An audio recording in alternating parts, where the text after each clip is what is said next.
हम लोग का स्कूल का नहीं, यहाँ पर जो होगा मार्च में एग्जाम होगा। हाँ। कब होगा एग्जाम? मार्च में तो स्कूल में होगा तुम लोग का फाइनल नहीं, एग्जाम। नहीं, मार्च में बोला तो यहाँ पर ये एग्जाम होगा।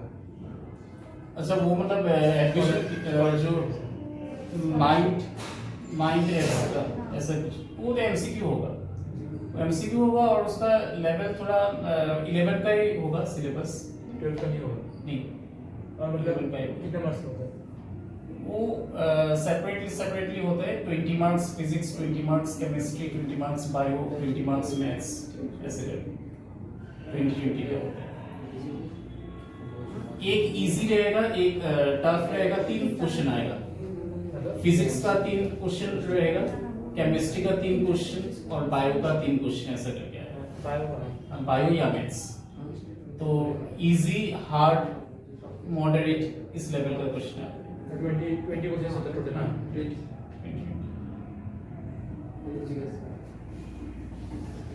तो यहाँ से टी कितना आएगा? Capital T by 12। अच्छा नेक्स्ट क्वेश्चन लिखो। Next question, show that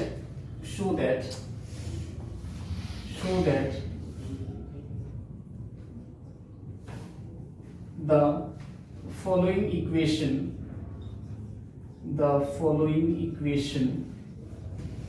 is simple harmonic in nature.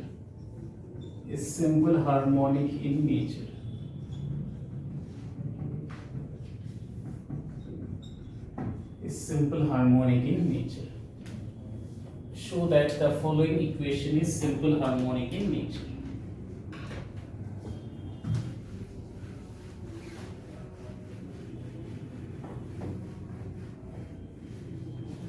कौन सा इक्वेशन है? तो यहाँ पर इक्वेशन लिख दो y equal to sine omega T plus cos omega T. Sine omega T plus cos omega T, ये इक्वेशन दिया है।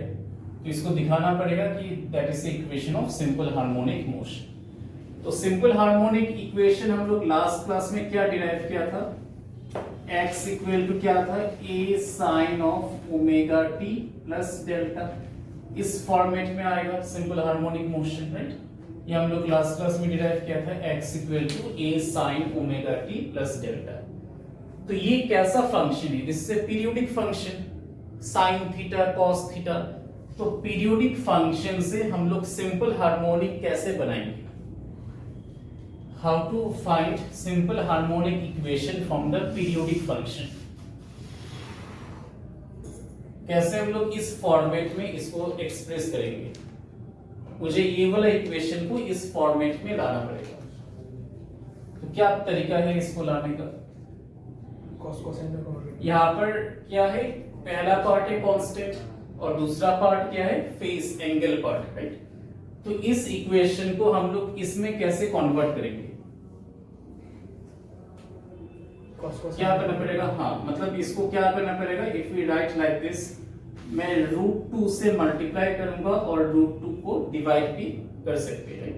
तो यहाँ पर मैंने लिखा 1/√2 sign omega T plus cos omega T 1/, ऐसा हम लोग लिख सकते हैं क्या?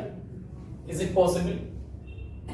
अल्टीमेटली जो इक्वेशन वो था वही आ जाएगा, right? √2 will get cancel out. अब देखो इसको हम लोग कैसे लिख सकते हैं? √2 1/√2, इसको हम लोग cos π/4 लिख सकते हैं क्या? 1/√2 को cos 45 डिग्री, राइट? और सेकेंड टर्म को sin π/4 लिख सकते हैं क्या? sin π/4 कितना है? 1/√2 sin 45। तो ये क्या इक्वेशन बन गया? sin a cos b plus cos a sin b। तो कौन सा फॉर्मूला था ये? sin a प्लस b का। तो यहां से आ गया sin a प्लस b, ठीक है? अब इसको देखो, कंपेयर करो, दोनों को सेम है या अलग अलग है? सेम है। तो मैंने क्या कर दिया? पीरियोडिक फंक्शन को कन्वर्ट करके सिंपल हार्मोनिक में ट्रांसफर कर दिया। तो जो इक्वेशन ये दिया था इसको मैंने कन्वर्ट करके ये वाला इक्वेशन में ट्रांसफॉर्म कर दिया, ठीक है। तो अब ये इक्वेशन किसका इक्वेशन है, किसका इक्वेशन है, किसका इक्वेशन है, ये सिंपल हार्मोनिक मोशन का, ठीक है। This is an equation of SH, simple harmonic motion का इक्वेशन। अब सपोज एग्जाम में क्वेश्चन दिया तुमको sign square omega T, is it a simple harmonic equation और ओनली पीरियोडिक फंक्शन या नॉन पीरियोडिक है, क्या है ये वाला इक्वेशन, सिंपल हार्मोनिक होगा या इट इज नॉन पीरियोडिक या फिर ये कोई पीरियोडिक फंक्शन है, क्या इक्वेशन है ये sign square omega T.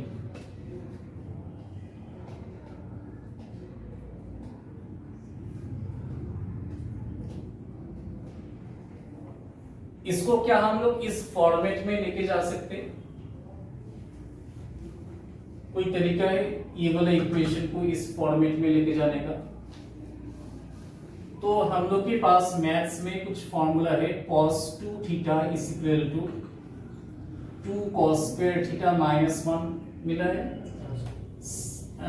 cos 2 theta का और एक फॉर्मूला था 1 माइनस 2 साइन स्क्वायर थीटा, हाँ cos 2 थीटा का दो अलग अलग फॉर्मूला है, एक cos के टर्म्स में था एक साइन के टर्म्स में, राइट। तो यहां से साइन स्क्वायर थीटा कितना आ रहा है, साइन स्क्वायर थीटा कितना आ जाएगा 1 minus cos 2 theta divided by 2 आएगा क्या, यहां से साइन स्क्वायर थीटा कितना आएगा, ये आएगा।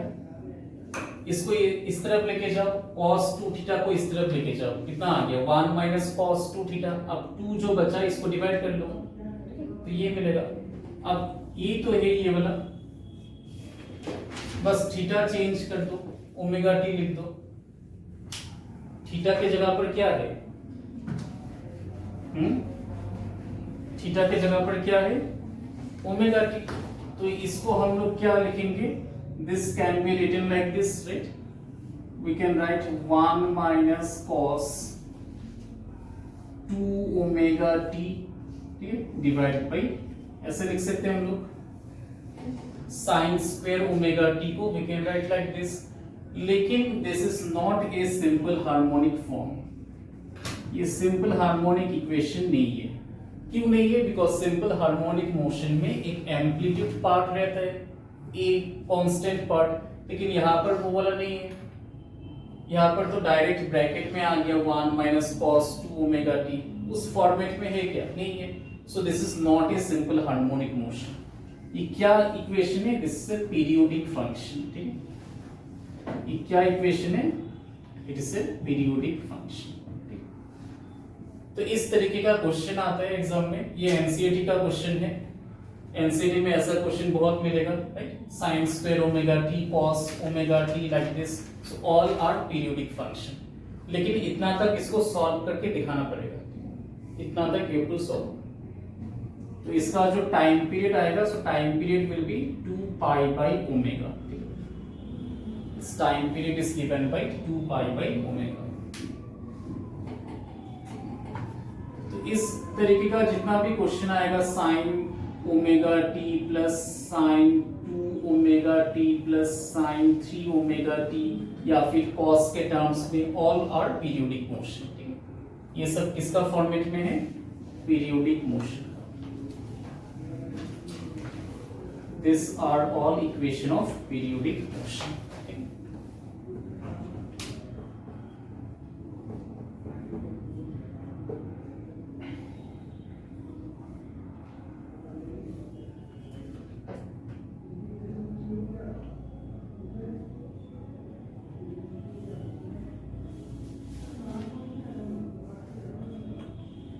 तो इस चैप्टर से और किस तरीके का न्यूमेरिकल आ सकते हैं,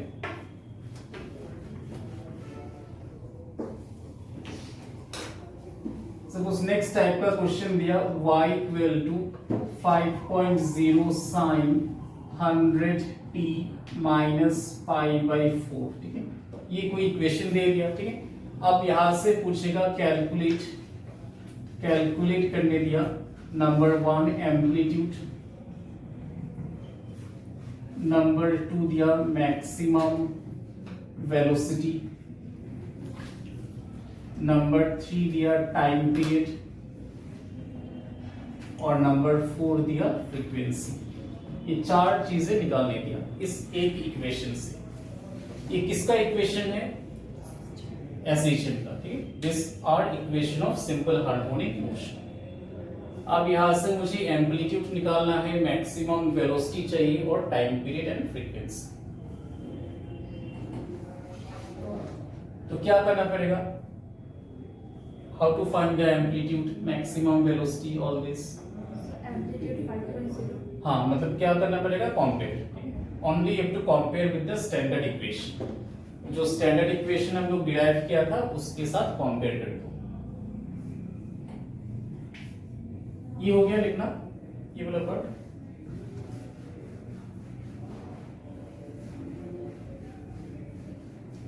तो इसका सॉल्यूशन लिख सकते हो, ये क्वेश्चन का सॉल्यूशन लिखो। On comparing the given equation, on comparing the given equation with the standard equation,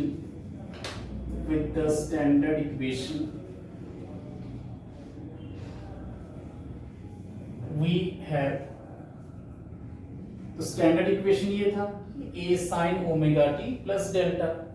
तो यहां से a का वैल्यू कितना होगा? एम्पलीट्यूड का वैल्यू 5.0 मीटर, ठीक है। Unit will be metre.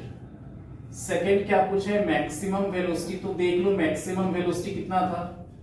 कल हम लोग वेलोसिटी का क्या था डिराइवेशन, जहां पर मैंने ग्राफ ड्रॉ किया था vt का, उसमें देखना एक कंडीशन मैंने लिखवाया था मैक्सिमम वेलोसिटी बोल के, a ओमेगा। तो इसका फॉर्मूला क्या था? a is the amplitude, omega is the constant, right, a omega. अब यहां से कितना आएगा? ओमेगा का वैल्यू कितना है? कंपेयर करो,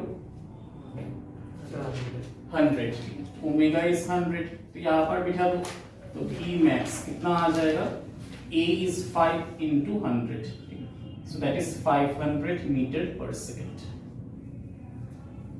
This will be the maximum velocity. उसके बाद बोला है कि टाइम पीरियड निकालो। तो टाइम पीरियड का फॉर्मूला था 2 pi under square root m/t। ये था टाइम पीरियड का फॉर्मूला, राइट। तो टाइम पीरियड में यहाँ पर k को निकालना पड़ेगा। तो k क्या था? ये भी हम लोग ओमेगा का रिलेशन से निकाला था लास्ट क्लास में। I think k is equal to m omega square, ये था। आई थिंक वहां पर मैंने c लिखा था, c। तो c का वैल्यू कितना था? m omega square. तो यहां से k is how much? k is m omega square. Omega मतलब 100, ठीक है। तो 100 का स्क्वायर। बस इसको लेके यहां पर बिठा दो, सब्स्टिट्यूशन। m और m कैंसिल हो जाएगा, mass will get cancel out, m 100 का स्क्वायर। और 100 स्क्वायर है मतलब बाहर आ जाएगा, स्क्वायर रूट का बाहर आ जाएगा। So this will become 2 pi by 100, मतलब कितना आएगा? pi by 50 second. This will be the time period, pi by 50 second. और फ्रीक्वेंसी होगा इसका उल्टा, 50 by pi।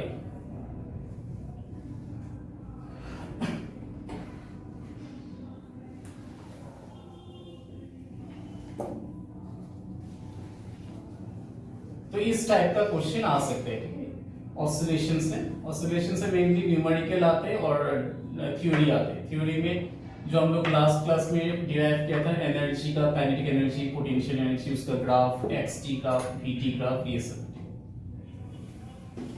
अब लिखो नेक्स्ट टॉपिक। सर फ्रीक्वेंसी तो इसका इनवर्स होगा। हाँ, इसका ऑपोजिट मतलब 50 by pi, 50 by pi will be the frequency।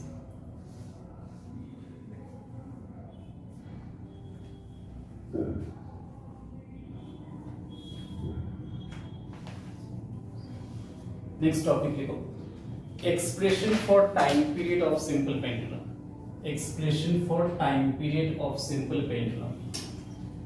Expression for time period of simple pendulum. expression for time period of the simple pendulum. हाँ क्या टाइम पीरियड 2 पाई बाई 100, मतलब ये 100 स्क्वायर था रूट में, तो इसके बाहर आ जाएगा, मतलब 100 होगा, m और m कैंसिल हो गया, 2 पाई बाई 100 मतलब पाई बाई 50 होगा, और फ्रीक्वेंसी होगा इसका opposite.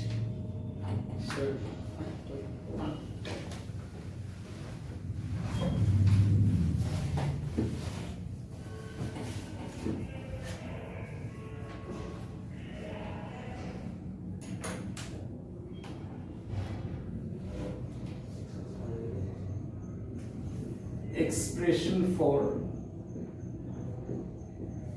time period of simple pendulum. So time period of simple pendulum, ये हम लोग यूनिट्स एंड मेजरमेंट भी किया था। टाइम पीरियड का फॉर्मूला क्या था सिंपल पेंडुलम का, 2 pi under square root L by g. इसी को अभी हम लोग निकालेंगे from simple harmonic motion. From using the simple harmonic motion we are now going to derive this equation.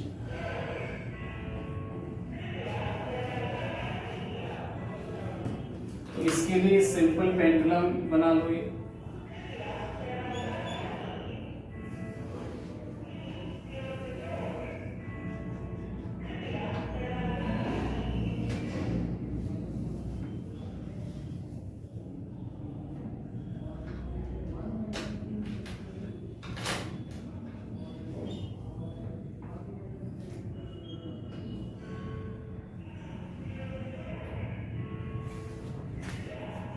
ये वाला एंगल कितना होगा बोलो? ये अगर एंगल थीटा है तो ये वाला एंगल कितना होगा? थीटा ही होगा, दिस इज mg। ये लाइन क्या है? परपेंडिकुलर है, तो ये एंगल थीटा है, तो ये वाला भी कितना होगा? Angle theta. तो ये वाला एंगल कितना है? थीटा है, तो ये कंपोनेंट कितना हो गया? mg cos theta. और इधर का जो कंपोनेंट आएगा so that will be how much? mg sin of theta, mg cos theta and mg sin theta. अब एक बार इसको देख लो, जब हम लोग पेंडुलम को यहां से यहां पर लेके जाएंगे, ठीक है, तो पेंडुलम क्या है? It's an elastic medium. तो जब भी पेंडुलम यहां से यहां पर जाएगा तो हवा क्या करेगा? इसको फिर से ऑपोजिंग फोर्स देगा। तो वो ऑपोजिंग फोर्स किसके बराबर है? mg sin theta, because pendulum is moving like this, और mg sin थीटा का डायरेक्शन देखो ऑपोजिट में है। अगर पेंडुलम यहां से यहां पर जा रहे हैं तो mg sin थीटा कहां पर एक्ट करेगा? इसका अलोंग या ऑपोजिट? ऑपोजिट, बिकॉज इसका डायरेक्शन ऑपोजिट है। तो ये कैसा फोर्स हो गया? This becomes the restoring force. जैसे हम लोग स्प्रिंग मोशन में पढ़ा था, restoring force, it will bring the body to its normal position. ठीक वैसे यहां पर क्या होगा? mg sin theta will act as a restoring force. तो इसके जगह पर हम लोग क्या लिखेंगे? Therefore we can say that restoring force equal to minus mg sin of theta. या फिर इसको ऐसे भी लिख सकते हो, restoring force is equal to opposite of applied force होगा, राइट? तो ऑपोजिट अगर है तो यहां पर क्या लिख सकते हो? That F is equal to minus of mg sin theta. F applied किसका ऑपोजिट होगा? mg sin थीटा का ऑपोजिट में होगा। इक्वेशन 1 दे दो इसको, ठीक है? This is equation number 1। अब लिखो, if the angle is very small, if the angle is very small, if the angle is very small, अगर एंगल बहुत छोटा हो गया तो ये जो आर्क दिखाई दे रहा है ये क्या हो जाएगा? ये एंगल अगर बहुत छोटा हो गया तो ये जो आर्क अभी बना, ये आर्क कैसे लगेगा? Straight line. ठीक, तो नीचे लिखना, when the angle becomes very small then simple pendulum will perform oscillation in a straight line, then simple pendulum will perform oscillation in a straight line. So simple pendulum will perform the oscillation in a straight line, and hence it will exhibit SHM, and hence it will exhibit SHM, and hence it will exhibit SHM. मतलब ये अभी क्या show करेगा SHM को, because SHM क्या था, straight line में oscillation. तो जैसे ही मैंने एंगल को छोटा बना दिया, ये 8 किसके बराबर हो गया, स्ट्रेट लाइन का। So pendulum will move in a straight line. तो ये कैसा मोशन है, सिंपल हार्मोनिक मोशन। अब लिखो नेक्स्ट लाइन में, therefore the restoring force is given by this equation. Therefore the restoring force is given by this equation, F equal to minus mg sin theta, mg sin theta. अब लिखना for small angle approximation, for small angle approximation, क्या हम लोग sine theta को theta बोल सकते हैं small angle approximation के लिए? अगर एंगल बहुत छोटा है, मतलब sine theta can be written as theta, tan theta is also theta, मतलब sine theta will be converted into tan of theta. ये मिला है मैथ्स में। स्मॉल एंगल, अगर एंगल बहुत छोटा हो गया, so sine theta will be equal to theta, tan theta will be equal to theta. ये स्मॉल एंगल अप्रोक्सीमेशन बोलते हैं, ठीक है। जब ऐसा कंडीशन आएगा तो हम ट्रिगोनोमेट्री का जितना भी रेशियो मिला है, sine theta, tan theta, so all will become equal, same हो जाएगा। तो यहाँ पर हम लोग क्या निकाल सकते हैं, therefore f is equal to minus mg theta, because sine theta किसके बराबर है, थीटा के बराबर, स्मॉल एंगल के लिए। अब इसको देखो, ये वाला राइट एंगल ट्राइंगल को, ये 8 तो अभी स्ट्रेट लाइन हो गया, right? So this will form A right angle triangle. ये क्या हो गया, राइट एंगल ट्राइंगल। तो इसका अगर लेंथ मैंने लिया l और इसका डिस्टेंस मैंने लिया x, तो यहां से tan थीटा का वैल्यू बोलो, what will be the value of tan of theta from this right angle triangle? क्या होगा, x by l। tan theta का फॉर्मूला क्या था, परपेंडिकुलर बाय बेस। तो परपेंडिकुलर मतलब इसका ऑपोजिट में, एंगल का ऑपोजिट में जो साइड होगा उसका नाम है परपेंडिकुलर। कौन सा साइड है, x। तो यहां पर हम लोग क्या लिखेंगे, x by l। l is the base, right? perpendicular by base. therefore f is equal to, तो थीटा कितना बन गया, x by l। Theta will be equal to x by l। ये याद रखना, ये स्मॉल एंगल के लिए possible. If it is not small angle then we can not consider like this, ठीक है। ये जो मैंने कंडीशन लिखा, ये वाला condition, it is only valid for small angle. Small angle के लिए we can write like this. तो अब देखो यहां पर इस इक्वेशन को, m क्या है, what is m? m is what, mass constant है। g क्या है, acceleration due to gravity, again constant. l क्या है, length of the pendulum, constant. तो यहां पर क्या हम लोग ऐसे लिख सकते हैं, f is equal to minus k into X, because बाकी सब चीजें क्या है, कांस्टेंट है। So that means f is equal to minus k X. ये किसका इक्वेशन था, SHM का। तो इसको बॉक्स में रख दो, f is equal to minus k into x.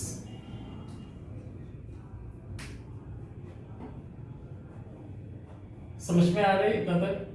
हाँ, मतलब मैंने यहाँ पर स्मॉल एंगल के लिए निकाला फोर्स का equation. So this comes out minus mg into x by L. mg by L क्या था, कांस्टेंट था, तो उसको मैंने लिखा k से, ठीक है। सो f becomes minus k times into x. अब लिखो नेक्स्ट लाइन में, therefore the time period of oscillation is given by, therefore the time period of oscillation is given by, time period का फॉर्मूला बोलो simple harmonic में, 2 pi under square root m by k, ये था formula. Time period of simple harmonic motion 2 pi under square root m by k। k का value put कर दो, therefore t is equal to 2 pi under square root m by k का value कितना था mg by l, k is how much mg by l, तो यहाँ पर बिठा दो mg डिवाइडेड बाई, तो यहाँ से कितना आ जाएगा m और m कैंसिल हो गया, L ऊपर चला गया, so 2 pi under square root L by g, ये टाइम पीरियड का एक्सप्रेशन। तो ये तो था time period of simple pendulum, 2 pi under square root L by g. तो इसी को मैंने प्रूफ किया कहां से, from the simple harmonic motion. एक बार देख लो पूरा कैलकुलेशन, पूरा देख लो कैलकुलेशन।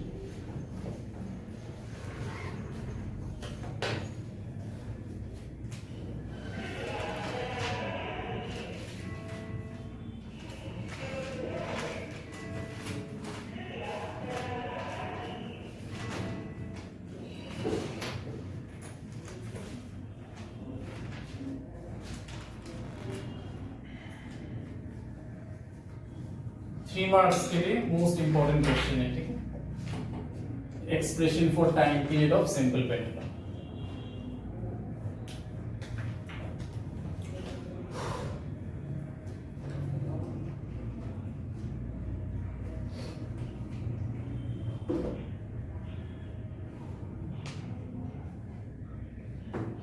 आया समझ में? कुछ डाउट है तो लास्ट टॉपिक लिखो इस चैप्टर का, लास्ट टॉपिक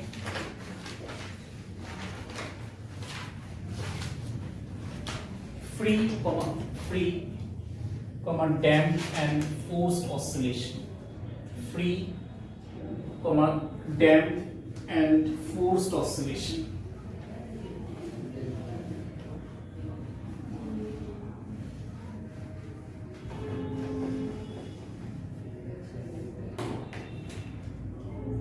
Free,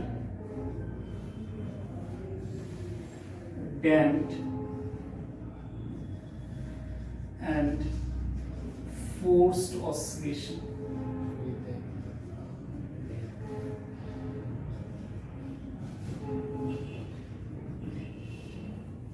ये इसका लास्ट टॉपिक है, free, damped and forced oscillation.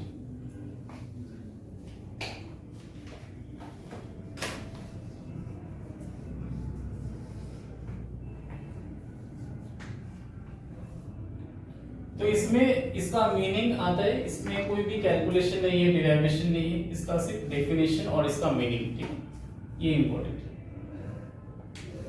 तो फ्री ऑसिलेशन हम लोग किसको बोलते हैं, डैम्प्ड ऑसिलेशन क्या है और फोर्स्ड ऑसिलेशन क्या है। फ्री मतलब क्या होगा, फ्री मतलब it can easily oscillate without any kind of external force.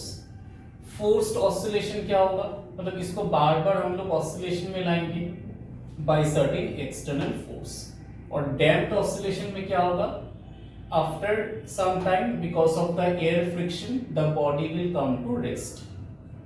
ये इसका जो एम्पलीट्यूड होगा वो धीरे धीरे क्या हो जाएगा, डिक्रीज होता रहेगा विद रिस्पेक्ट टू टाइम। तो इसको हम लोग क्या बोलेंगे, डैम्प्ड ऑसिलेशन। तो नंबर 1 में देखो free oscillation, number 1 free oscillation, free oscillation. तो लिखो in this case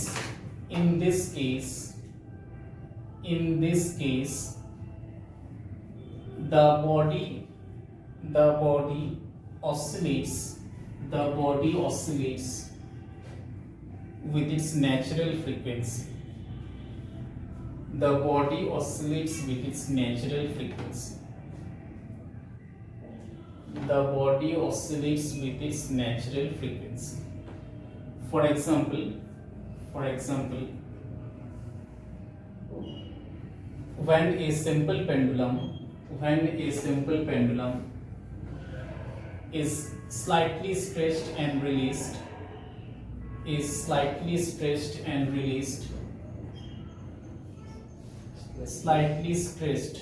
and released, then it exhibit free oscillation. Then it exhibit free oscillation.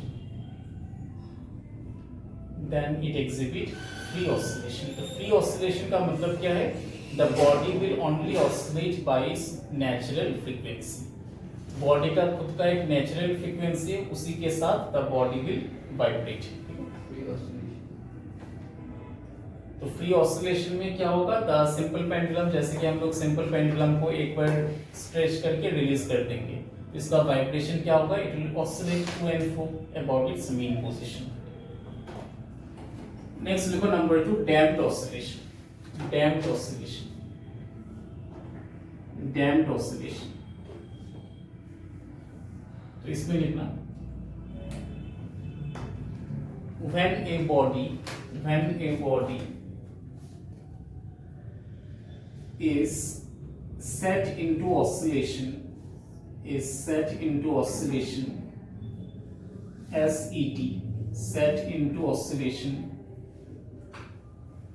then after some time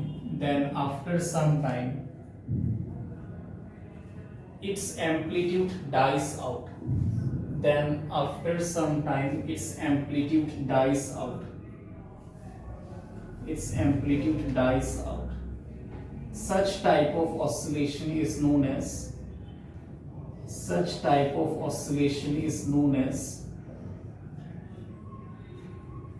damped oscillation.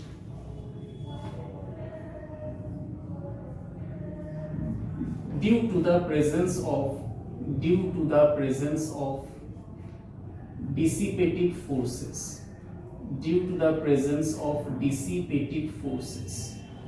Dissipative मतलब air friction, heat energy, all this thing. So after some time क्या हो जाएगा? इसका जो amplitude होगा वो धीरे धीरे डिक्रीज होता जाएगा. तो इस तरह का ऑसिलेशन को हम लोग क्या बोलेंगे? Damped oscillation. Presence of dissipative,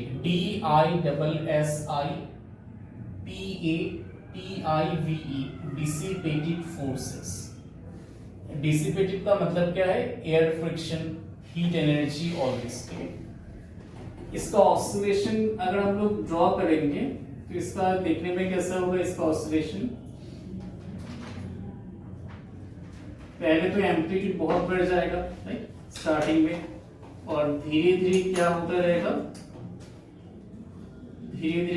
रहेगा? इसका amplitude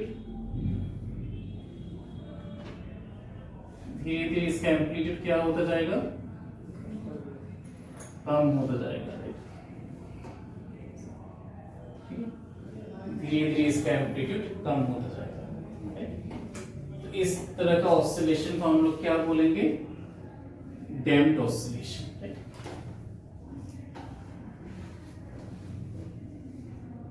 So this type of oscillation is known as the damped oscillation. इसका अगर हम लोग एम्पलीट्यूड और टाइम का ग्राफ देखेंगे, amplitude with respect to time, तो इसका ग्राफ कैसे होगा? So this with respect to time the amplitude will slowly decrease.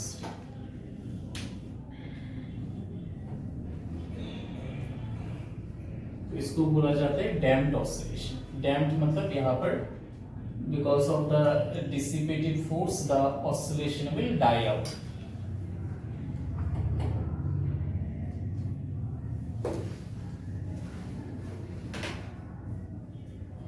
तो जितना टाइम चलता रहेगा the amplitude will continuously decrease. तो इस तरह का ऑसिलेशन को बोला जाएगा डैम्प्ड ऑसिलेशन. टेम्परेचर के कारण भी क्या होगा? द ऑसिलेशन में decrease. So all the external factor will contribute in the damped oscillation. Number 3 में लिखो forced oscillation.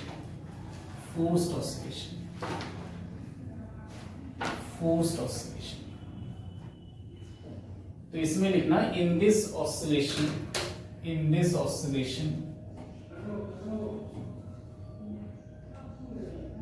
the body vibrates with an external frequency,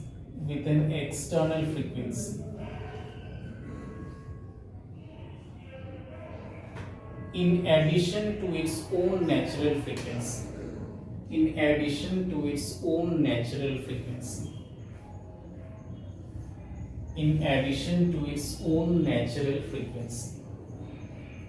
मतलब फोर्स्ड ऑसिलेशन में क्या होगा, हम लोग बाहर से फोर्स अप्लाई करके will maintain the oscillation.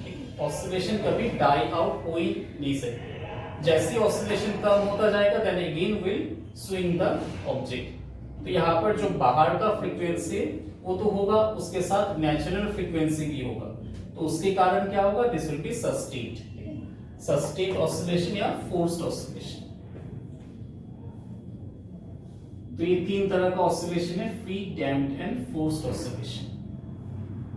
Last topic देखो, नेक्स्ट अगला इसी का रिलेटेड है, रेजोनेंस।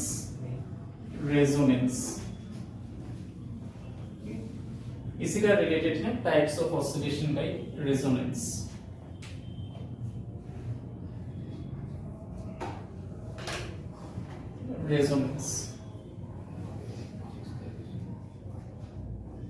तो रेजोनेंस में लिखना, the resonance is a condition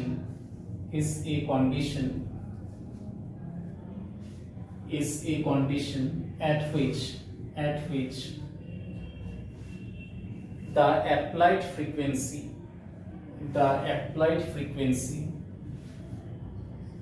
becomes equal to the natural frequency of vibration. Applied frequency becomes equal to the natural frequency of vibration. Applied frequency becomes equal to the natural frequency of vibration. जब body का बाहर का frequency और अंदर का frequency दोनों same हो जाएगा तो उस कंडीशन को हम लोग क्या बोलेंगे, रेजोनेंस कंडीशन। ठीक है, this condition is known as the resonance condition. बाहर का फ्रीक्वेंसी मतलब जो हम लोग अप्लाई कर रहे हैं बाहर से, जो हम लोग फोर्स्ड ऑसिलेशन में किया था, तो वो जो फ्रीक्वेंसी बाहर का है वो अगर बॉडी का खुद का फ्रीक्वेंसी से इक्वल कर गया, मैच हो गया, तो उसको हम लोग क्या बोलेंगे, रेजोनेंस कंडीशन। मतलब इक्विलिब्रियम कंडीशन बोल सकते। This is the equilibrium condition when both the frequency becomes. तो ये हो गया ऑसिलेशन।